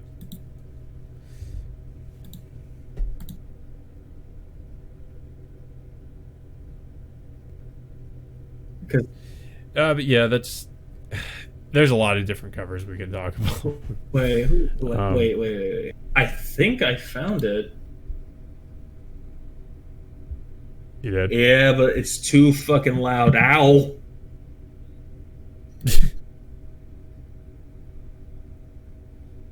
Yeah, it's called Kenny Bagnitz. I don't know if that's the real name, but it was like Spider Shock, like Sonic Shock. I don't know. Fuck it. Who covered In the Air Tonight? Shit. That's the real question right now. Lucy Dacus. I don't care. Who has covered it? More items. So I think I would know. Non-Point. That's who it was. Oh, Non-Point. That's what I was thinking of. You were the one that showed me that one, and I thought that was actually a decent cover. It was a good cover. Like it's kind of a different version of the song, but it's a good cover. Oh, I already mentioned Sound of Silence. Now that's a good cover. But honestly, I don't think it can cover Bad Wolves' Zombie. I agree. That was actually a really good Yeah. one. I'm going to go on a little tangent about the band now, because I like the band. Tommy Vex is a great fucking vocalist. Why the fuck do radio, like mainstream radio, they don't play any of their other songs, but stick to Zombie? I don't know. I haven't really listened to a lot of their other stuff. Yeah, you listen to anything from Disobey and Nation. It's great. That yeah, Okay. great. Or Yeah. if you want to listen to an album, not an album, but a band he was once a part of, Define Heresy's first album. I also heard there was another band called it's called State of Mind, not State of Mind, but State of Mind. They did a cover of a Stain song called "It's Been a While," and Been a while. that it's more like an alt rock sounding I know Stain is like that, but it's more like, I guess you'd say, modern rock version of it. It sounds pretty good. Oh, you know what? I'm now going to mention this too, because most bands have done this too. How do you feel about bands that redo their songs in a different sound? Oh, I'm going to use a great example of it will be Whitechapel's Hickory Creek, because they have the original and an acoustic version. I have another example. Metallica's Unforgiven. They've covered that twice, not covered it, but they've done two different versions of that song. Would that be considered a reboot of the song or a remake? I don't know, because they have different lyrics, but they sound similar. I would say remake, because they took the band themselves took their song and they did something differently. Because Whitechapel's Hickory Creek, they did the same thing. Instead of having harsh vocals in that song, the acoustic version has all clean vocals. Yeah, I listened to that one. It's a good song. I believe that's one of the best albums they ever made last year. Now I'm trying to think of really shitty. The majority of fucking covers by Five Finger Death Punch. Except I liked. Okay, I will say I really liked. Bad That's the Company. only one I will exempt, because that one is actually a decent one. Oh, what about they did a cover of "Going Away" from the Offspring? Yeah, and it was not good. It was it was the heavy metal version of And it's not good. I did not like that one. That one sucked. Yeah. What was another one that they did? Oh, shit. Oh, Mama Said Knock You Out. Yeah, I didn't hear that one. They did that one. They did House of the Rising Sun. Oh, okay. I'll be honest. I actually kind of like that one, House of the Rising Sun. That was pretty. It was pretty catchy. I'm trying to. But the original song was catchy too. So They also covered a Pantera song, A New Level. I'm not surprised. I mean, because Five Finger Death Punch is kind of like the southern metal rock. Southern metal? Southern rock. Whatever you want. These motherfuckers came from Las Vegas. Well, shit. Yeah, and they also. Well, I mean, it's just. I guess I figured just because they're covering Pantera. They also covered a Faith No More song. Oh yeah, they did. Nowhere. I heard that one. Yeah. Okay. I'm gonna say this. Five Finger Death Punch is a one-trick pony to me. How so? Okay, let me explain. The majority of their albums, they have a cover, ballads where they're talking about rising above shit, songs about fuck everything and screaming, Get drunk. or another one where it's talking about how everyone is fucked, I'm better than that, sounding really condescending. And then there's ones where the guy's trying to be like, yeah, I'm a part of a metal band, yeah, bitch. it's I hate honestly. I think Ivan moved. To be fair, I've heard other metal bands do songs like Or- that, so Or you just hear bands that do like crazy shit in the beginning and end up turning themselves around, like the Dillinger Escape Plan. How the lead vocalist or the second lead vocalist, the one that got shat on stage and said "fuck everyone" and left. Jeez. And apparently he hadn't. I don't think they brought him back to that festival ever again. I wouldn't either. But also, Okay. Ivan Louie's a piece of shit. Yeah. Like, last thing, because apparently they got Tommy Vex to cover for him. He ends up stumbling on stage saying, "I am Five Finger Death Punch." This guy, fuck everyone that thinks this is, and he just left. And he went to rehab as soon as he did that. Yeah. All right. Well, I think we've pretty much covered a lot of what we wanted to talk about. Do you know any other songs that got remade or covered?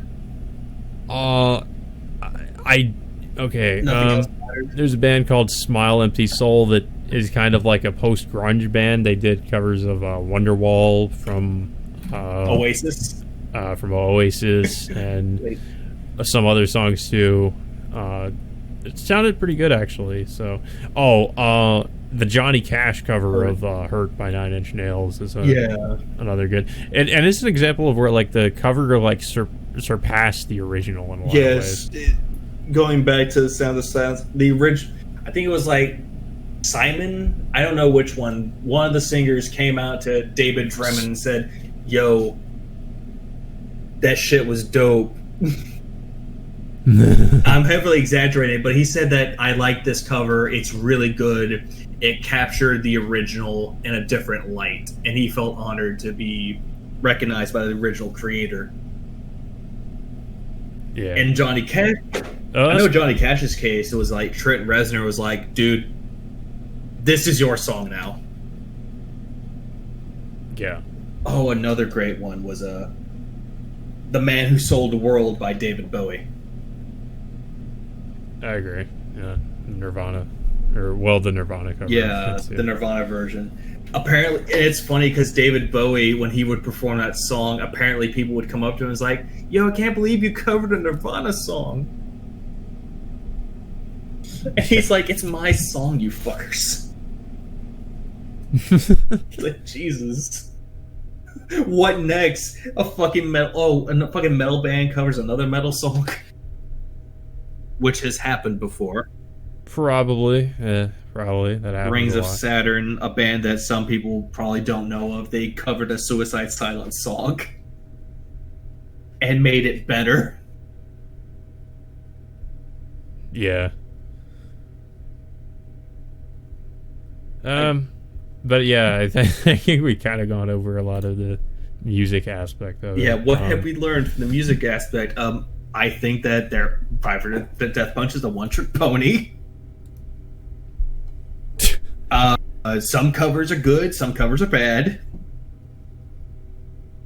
And yeah, that's it. Good lessons to take away. And also, I have not seen Tiger King. We've learned that too. And he does need to see No, that. no, I don't. Not yet. Okay, so favorite things this week. Levy's favorite thing is Tiger King, obviously. That's more like yours. My favorite thing this week, I'll say, I mentioned earlier, probably just Red Dead Redemption 2, just because I'm trying to fucking beat that game, but I still need to play the rest of it. I'm still not done with it, technically, so I guess you'd say that. How about you, I would Levy? say there's Puff Bar, but that's going a little bit too far and pretentious. Levy's favorite thing is vaping.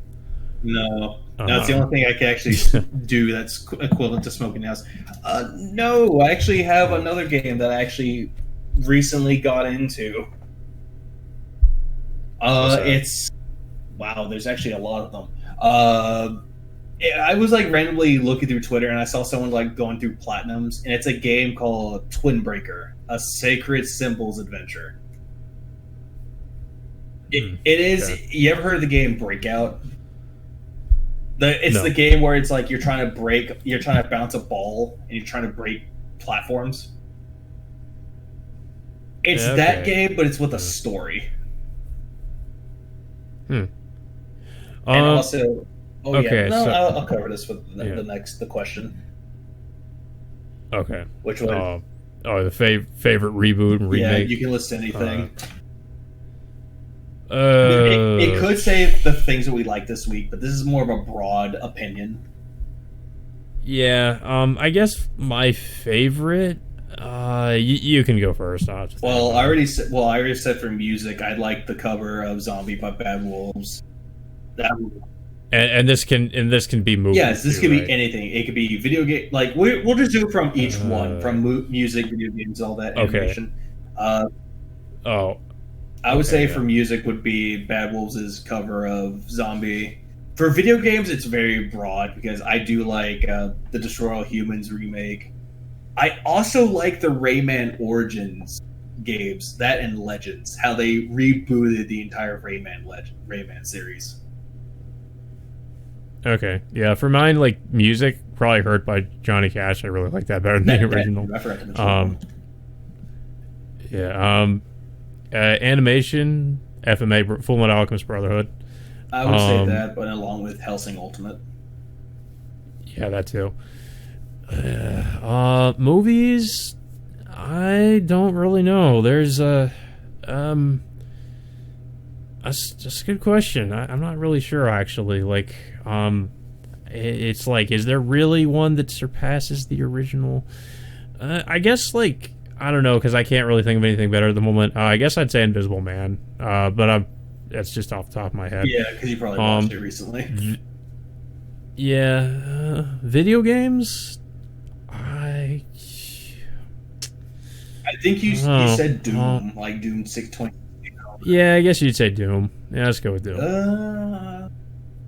You know what? Since we're going to talk about games that were like remade or rebooted or a soft reboot, I would say Paper Mario Origami King is actually a good example of a reboot done, or a soft reboot done good, from learning from the past two mistakes. Yeah. But as for movies, fuck, I can't think of anything for movies. Yeah, it's hard. Yeah, because there's so many of them, and most of the bad ones overshadow it. But if I had to say, I would say the Planet of the Apes trilogy reboot. Yeah, I might go with that actually. Because they were good. Andy Serkis was amazing in it. It set up an amazing story, like an amazing series, how the apes took over. Yeah. And exactly. also the conflict between the apes themselves. Definitely. So yeah, I think we can go ahead and do our plugs. Or wait, hold on. Was there anything? No. Nope, that okay. is it. Plugs. Oh wait. Oh, okay, we did music. I was like, did we do music? Okay, so I'll go first for mine. Obviously, you can find me on YouTube, Twitter at Captain Kaos, and you can also find me on Instagram at Enigmatic Arts, and you can find me on Etsy at Enigmatic Prints, where I sell my prints. And Levy is, I think you just go ahead and say, Levy's the same as usual. Is Levy the Honest Man? Twitch, YouTube, and Twitter, but I also have a random little thing that I want to bring up for Twitch. What's that? Hang on 1 second. Let me just pull it up really quick. Because I'm actually thinking about showing this off whenever it happens. But, I don't know. Let's see. Shit. I thought I had it. Oh, right. It's on their Discord. Apparently, the game what was it? Fuck. Oh, Sea of Stars. The game that Sabotage Studios is making that made The Messenger. Since I pre-ordered it, or kicked it on Kickstarter, they're sending out a demo to the people that backed it. So I'm going to probably stream it or do something with it. I don't know what I'm going to do with it. Yeah, okay. So look out for that. Hopefully, if I have time. Yeah. But yeah, that all being said, I hope you guys enjoyed this podcast. And until next time, we will see you all later. Bye.